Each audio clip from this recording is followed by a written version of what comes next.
بسم اللہ الرحمن الرحیم۔ السلام علیکم دوستو۔ ایک آدمی کے 4 بیٹے تھے۔ وہ چاہتا تھا کہ اس کے بیٹے یہ سبق سیکھ لیں کہ کسی کو پرکھنے میں جلد بازی کا مظاہرہ نہ کریں۔ لہٰذا اس بات کو سمجھانے کے لیے اس نے اپنے بیٹوں کو ایک سفر پر روانہ کرنے کا فیصلہ کیا اور کسی دور دراز علاقے میں ناشپاتی کا ایک درخت دیکھنے کے لیے بھیجا۔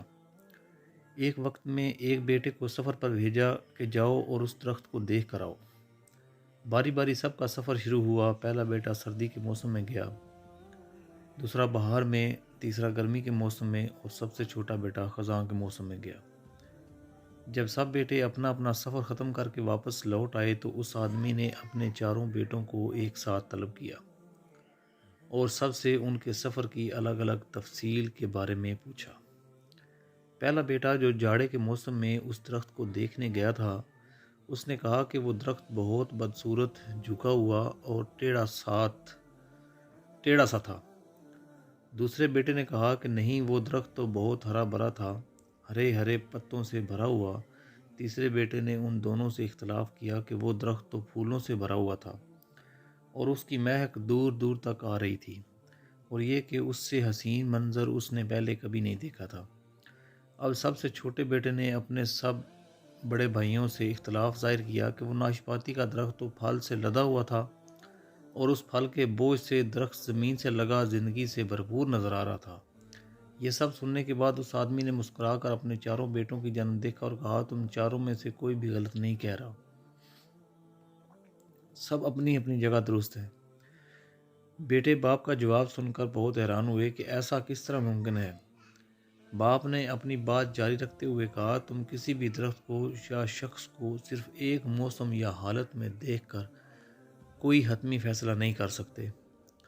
کسی فرد کو جانچنے کے لیے تھوڑا وقت ضروری ہوتا ہے۔ انسان کبھی کس کیفیت میں ہوتا ہے تو کبھی کس کیفیت میں۔ اگر درخت تم نے جاڑے کے موسم میں بے رونق دیکھا ہے تو اس کا مطلب یہ نہیں کہ اس پر کبھی پھل نہیں آئے گا۔ اسی طرح اگر کسی شخص کو تم لوگ غصے کی حالت میں یا کسی بدعملی میں دیکھ رہے ہو تو اس کا مطلب یہ ہرگز نہیں کہ وہ برا ہی ہوگا۔ کبھی بھی جلد بازی میں کوئی فیصلہ نہ کرو جب تک اچھی طرح کسی کو جانچ نہ لو۔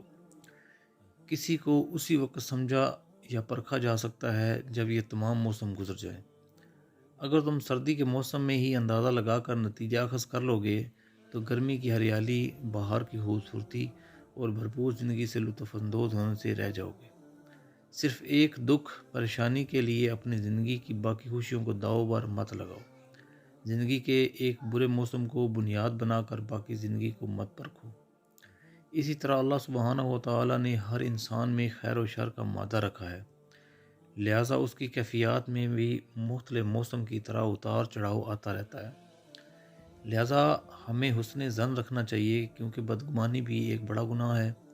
اللہ کریم ہمیں بدگمانیوں سے محفوظ فرمائے اور ہم سب کا خاتمہ ایمان کے اعلیٰ ترین درجہ پر فرمائے۔ جزاک اللہ خیر۔ السلام علیکم۔